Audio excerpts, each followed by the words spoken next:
I want to do three things in my talk. It's been hard because in some of the earlier talks, we sort of had fudge factors of give or take 500 years. And today it's like, so what happened in the last hour? And so I'm going to try to do is give a little bit of broader perspective on where US foreign policy is coming from, what that tells us about where it is now, and what it might tell us about where policy on the Iran conflict may go. Historically, the United States has not really been a bastion of internationalism. Internationalism hadn't made sense to most Americans. The United States spent the 19th century conquering the continent. It was totally preoccupied with internal affairs. Around the turn of the 20th century, the US economy surpassed Britain to be the largest in the world, but there was a sense that the United States did it the honest way, not by exploiting colonies in India and all those other things, but we did it by industry and farming and people taking over the frontier. And there really was this sense of American superiority, but also inertness, that there was something, we were internally focused, and that was a source of our strength and our legitimacy, is we weren't engaged in the rest of the world. In the 19th century, there wasn't a model of a sort of non-exploitative global power, and the United States had no interest in creating that model, partly because it didn't need it, right? We were alone. We were really alone. We have Canada to the north, very friendly ally, Mexico to the south, and then fish on either side. It's hard to get to other countries from the United States. And when Europe was going through things like the Treaty of Westphalia and the Concert of Europe and all those things, they didn't involve the United States at all. Remember that Congress rejected Wilson's engagement in the League of Nations after World War I. There wasn't support for that kind of reaching out despite having the largest economy of the world. And it was a combination of the shocking effects of World War II, just a few decades after World War I, and the rise of the Cold War that really drew the United States into what historically was a very unfamiliar role in the world. It created structures like NATO that are deeply familiar, but I think it's useful to think about things in this way. The entire Cold War lasted 42 years, depending on exactly when you start and end, 42 years. The Cold War ended 36 years ago. We don't have a new paradigm yet. We don't have a new set of principles. We don't have a new set of institutions. The US government has been struggling for some sort of doctrine. I think there was an early thought about the post-Cold War world would be very cooperative, and that sort of fell apart pretty quickly. There was this sense that we were going to be in an age of terror as an organizing principle after 9/11. That didn't happen. When I was working for Richard Haas in the policy planning staff in 2002, he wrote an essay about US doctrine toward a post-Cold War world. And we still haven't figured out in the United States, what does that look like?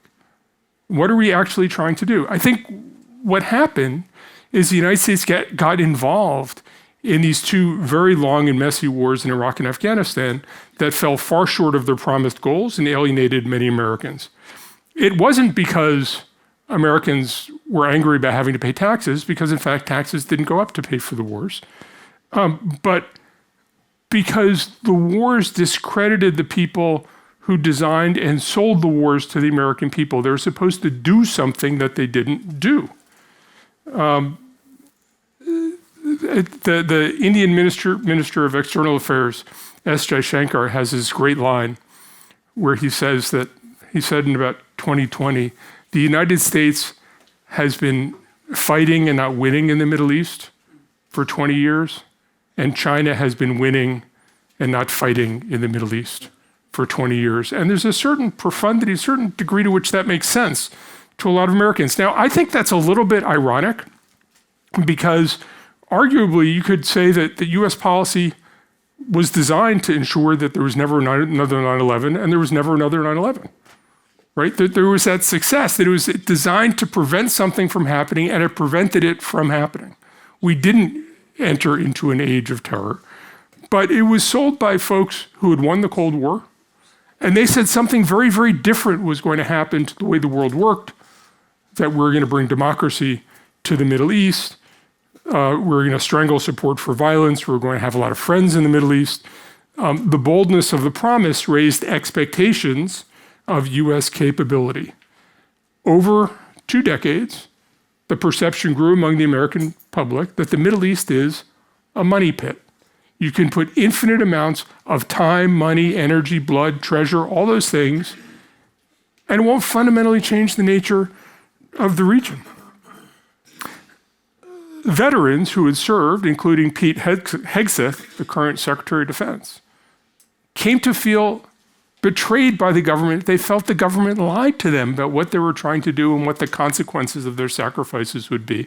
And I think that you have to see where American foreign policy is now, partly out of this sense of betrayal by so many people who fought the wars in Iraq and Afghanistan. I think it's sort of interesting because this was all a consequence of bin Laden. This was partly bin Laden's view of we're going to change the way the US engages with the world. And I think the wars that followed 9/11 did change the way the US engages in the world, and we still haven't thought of what that should be. Trump's approach departs very much from the Bush idea that freedom is a panacea to the region's problems, to the world's problems. It speaks to a public that's tired of experts,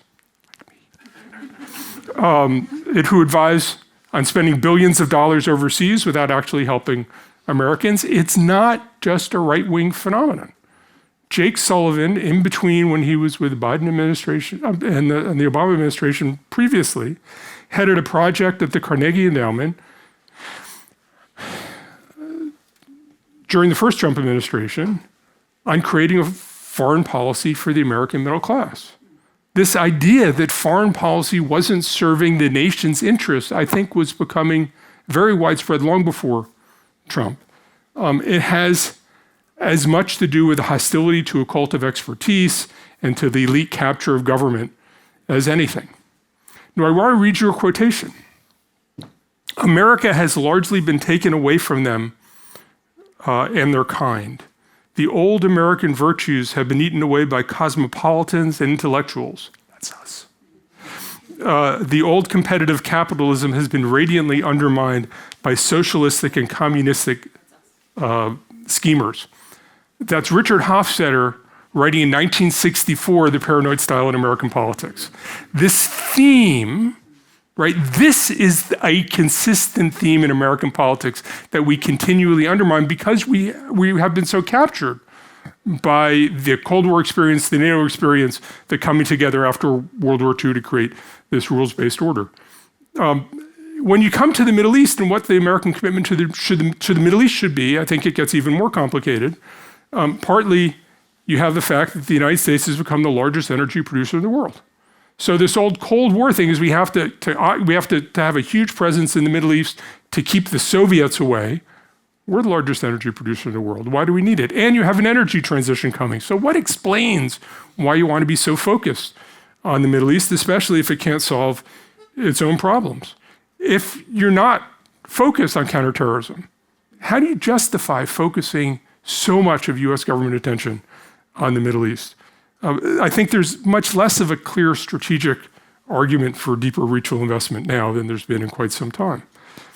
And I think there's been this renewed questioning of what foreign policy is supposed to do and for whom. Who pays the bills, who reaps the benefits? Obama promoted a rebalance to Asia 15 years ago, but it still feels improvised and inconsistent. I think Americans are still wondering how we should think about partnership with Europe. And what are we trying to do together? Clearly, because of the war in Ukraine, there's a revolution in military affairs that is underway with autonomous vehicles and AI and all kinds of other things that are going on. So how do you structure foreign policy? How do you structure military? Not to deal with the issues of the past, but the issues of the future. And I think for all the US focus and the US military focus on China as the pacing threat for the US military, which by the way is a great way to justify more US military spending because you're keeping up with the Chinese. But how do the Chinese fight? The Chinese don't fight conventional wars. The Chinese fight in other ways. And so how does the US think about its foreign policy and the tools of its foreign policy? What's it trying to do in its foreign policy?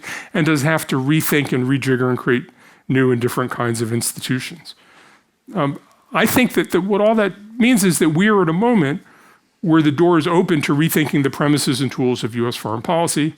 I don't think Trump provoked this so much as he reflected what was going on in the public. His approach to foreign policy is keep everybody off balance because that's his approach to life. He's an improviser and he's a marketer, he's a shapeshifter, he creates new realities all the time. He not only embraces ambiguity, he pursues uncertainty.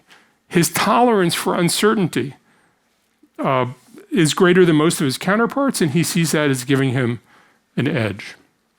The US government, as an institution, developed all kinds of elaborate staffing patterns, developing options memos through deep staff work, rigorous intelligence that are passed up through the system to provide the president with the opportunity to make decisions. Trump prefers to work top down. He also treats intelligence as just another opinion. I think it's a striking contrast that Trump doesn't set strategic goals and then align all the activities to advance them. I mean, for all the complaints of the Obama administration's policy that the Middle East strategy was based on a nuclear deal with Iran, the Middle East strategy was based on a nuclear deal with Iran, and everything the US did in the Middle East was aimed in that direction. Trump doesn't do that at all. He actually thinks it's a mistake to align everything. That gives him, he's constantly scanning for opportunities in shifting situations. It gives him more agility, keeps adversaries off balance, but it makes it harder for allies to help the US government because they don't know where he's going. I think it's often, the way to think about Trump is often like a jazz musician, right? He's sort of listening, he's contributing, he's dancing in and out, he's playing different roles, he's seeing if there is a role to play, but that's what he's doing. I think it's interesting on this Israel-Iran confrontation, it's striking that the US is not playing the traditional role it usually is when there's a conflict with Israel and neighbors, where the US comes as the referee. US is the key diplomatic force lining up a way to resolve the conflict. To some degree, it may be because he thinks this needs to just play out a little bit more, the timing isn't right. But I think he also really wants to preserve his freedom of action. I don't think he has any theory of the case of where he wants this to go. He seems open to a range of outcomes, which could go from regime change to a nuclear agreement that gets him the Nobel Peace Prize to the destruction of Iranian nuclear infrastructure. All good. We'll just see where it goes.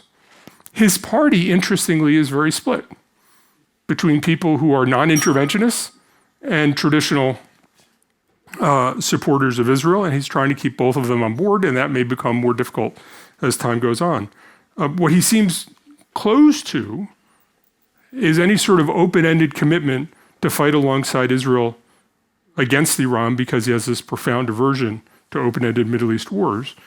But Israel may be trying to draw the United States into combat alongside Israel, partly because of US capabilities, and because they think that they will be more decisive against Iranian weapons with US helping. It may be hard to have that sort of narrow role defending Israel because things could get messy. You could have a mass casualty event. Iranian forces or proxies could attack US forces or allied forces. It's easy to say theoretically he's going to keep this in the lane he wants, but practically that may be hard to stay. There's also a longer-term question of how it plays out. Does this accelerate an Iranian commitment to developing a nuclear weapons capability, increase the Iranian commitment to it, or set back the Iranian commitment significantly? This conflict could turn into the foreign policy problem that defines the Trump presidency. Make no mistake, this could go in ways that defines the Trump presidency, defines the Trump approach to the world, and the terms aren't ones he's especially favorable to. He's not in control, but then again, he doesn't want to be in control. How he maneuvers is going to resonate in the world and in the region for years to come. Bravo.